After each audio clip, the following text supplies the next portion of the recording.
అదే RTV app వార్తల్ని క్షణాల్లో చదివే అవకాశం ఉంటుంది. ఒక న్యూస్ పేపర్, ఒక టెలివిజన్ ఛానల్ మీ చేతుల్లో ఎప్పుడూ ఉంటాయి. ఈ రోజు ఉన్నటువంటి ముఖ్యమంత్రి గారు ప్రధానమైనటువంటి ఆలోచన, జిల్లా ప్రధాన కేంద్రానికి ఎవరొచ్చినా సరే, ఏ వ్యక్తి పనుల మీద జిల్లా ప్రధాన కేంద్రానికి వస్తే అన్ని దగ్గర్లకి తిరగవలసినటువంటి అవసరం లేకుండా అన్ని ఆఫీసులు ఒకే దగ్గర ఉండాలని, అదే విధానంతో మండల హెడ్ క్వార్టర్లో కానీ, రెవెన్యూ డివిజనల్ హెడ్ క్వార్టర్లో కానీ అన్ని ఆఫీస్ సముదాయాలు ఒకే ప్రిమిసెస్లో ఉంటే వచ్చినటువంటి లబ్ధిదారుడికి ఇబ్బంది లేకుండా ఉంటుందని చెప్పి ఒక మంచి నిర్ణయం తీసుకొని ఆ రోజు ఇంప్లిమెంట్ చేయడానికి కార్యక్రమాన్ని మొదలుపెట్టాం. అందులో భాగంగా శ్రీకాకుళం కలెక్టరేటు అన్ని ఆఫీస్ సముదాయాలు ఒకే ప్లేస్లో ఉండాలని, దీనికి తోడు ఎప్పుడో బ్రిటిష్ కాలం నాటి బిల్డింగు ప్రతి సంవత్సరం మరమ్మతులు చేయడం, వర్షాలు పడితే కారిపోవడం, అనేక అవస్థలు పడుతున్నటువంటి సందర్భంలో ఆ రోజు ఇక్కడ కలెక్టరేట్ కాంప్లెక్స్ను మంజూరు చేశాం. డిజైన్స్ అన్నీ చేసి ఆర్టాటి ముఖ్యమంత్రి శ్రీ నారా చంద్రబాబు నాయుడు గారి చేతుల మీద ఆ రోజు ఫౌండేషన్ వేయించాం.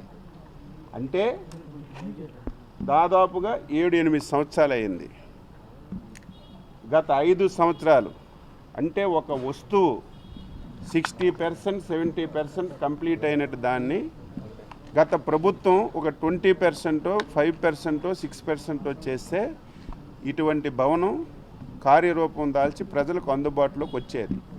కానీ గత 5 సంవత్సరాలు ఇటువంటి దాని మీద ఎక్కడ దృష్టి పెట్టకపోవడం వల్ల ఈరోజు ఈ పరిస్థితి వచ్చింది. కొత్తగా ప్రభుత్వం వచ్చింది.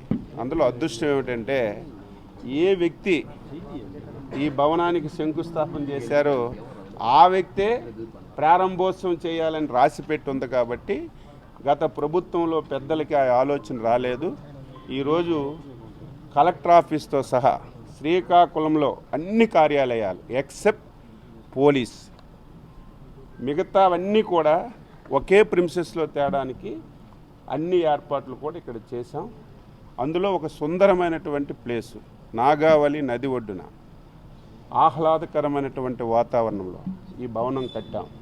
ఇప్పుడే కొన్ని టెక్నికల్ ప్రాబ్లమ్స్ వల్ల ఈ పనులన్నీ ఆగిపోయాయి. ఉదయమే కాంట్రాక్టర్తో మాట్లాడాం, ఇప్పుడే అధికారులతో మాట్లాడాం. వారం 10 రోజుల్లో టెక్నికల్ ప్రాబ్లమ్స్ అన్నీ కూడా క్లియర్ చేస్తాం. మళ్ళీ కాంట్రాక్టర్కి స్పష్టమైనటువంటి ఆదేశాలు ఇచ్చి పనులు ప్రారంభిస్తాం. 1 month, 1.5 monthలో మొత్తం ఏవైతే 5%, 10% ఉన్నాయో అవన్నీ కంప్లీట్ చేసి రేపు కొత్త సంవత్సరం నాటికి ఈ భవనాన్ని గౌరవ ముఖ్యమంత్రి శ్రీ నారా చంద్రబాబు నాయుడు చేతుల మీదుగా ప్రారంభించి దీన్ని ప్రజలకి అంకితం చేస్తామని చెప్పి ఈ సందర్భంగా తెలియజేస్తున్నాం. మరిన్ని వీడియోస్ కోసం ఛానల్ ని సబ్స్క్రైబ్ చేయండి. లేటెస్ట్ అప్డేట్స్ కోసం వాట్సాప్ ఛానల్ ని ఫాలో చేయండి. అండ్ లింక్ డిస్క్రిప్షన్ లో ఉంది.